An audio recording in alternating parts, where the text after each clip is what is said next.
ప్రజా చైతన్యం తప్ప వేరే మార్గం లేదు. అదే పద్ధతిలో పోతున్నాం. దానికి లాజికల్ గా తీసుకెళ్తాం. నో కోసరం కాంప్రమైజ్.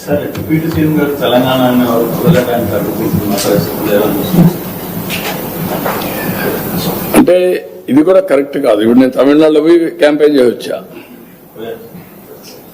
తమిళనాడుకు శివకుమార్ కూడా వచ్చాడు. ఆల్ ఇండియా లీడర్సే కాకుండా అందరూ వచ్చారు. అక్కడ కాంగ్రెస్ పార్టీ ఉంది, బీఆర్ఎస్ పార్టీ ఉంది. బీఆర్ఎస్ మొన్నటి నేషనల్ పార్టీ ఆంధ్రలో కూడా యూనిట్ పెట్టారు. ఎందుకు మాట్లాడతారో నాకైతే అర్థం కావడం లేదు. వీళ్ళు కరెక్ట్ కాదు.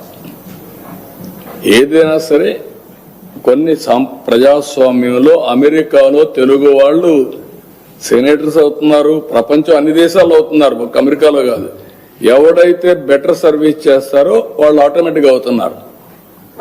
ఆస్ట్రేలియాలో అవుతున్నారు, యూరోప్లో అవుతున్నారు, అక్కడుండే రాజ్యాంగ ప్రకారం లండన్లో అవుతున్నారు. కాబట్టి ఇలాంటివి చేయడం కరెక్ట్ కాదు. అది మంచి విధానం కాదు. పోటీ పడవలసింది ప్రజా చైతన్యంలో పోటీ పడాలి. ప్రజలకు మెరుగైన సేవలు అందించాలి, వాళ్ళని ఎంపవర్ చేయాలి. ఇలాంటివి మాట్లాడి లేనిపోని ఐ కెన్ సే అనవసరంగా ప్రజల్ని విద్వేషం కూడా అన్నాను. విద్వేషాలు కూడా వీళ్ళు అనుకుంటేనే అయిపో. ప్రజలు ఇప్పుడు 12 ఏళ్ళు అయిపోయింది విభజన జరిగి, 2 రాష్ట్రాలు విడిపోయినాయి. ఎవరెవరు ఎంత కాంట్రిబ్యూట్ చేశారో అక్కడే ప్రజలకు తెలుసు.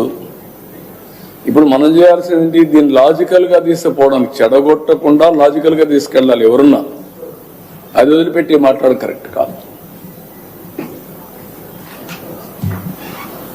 ఓకే, సాంగ్ ఒకటి రిలీజ్ చేస్తాం. ఇది ఒకటి ఇంపార్టెంట్ ఇష్యూ.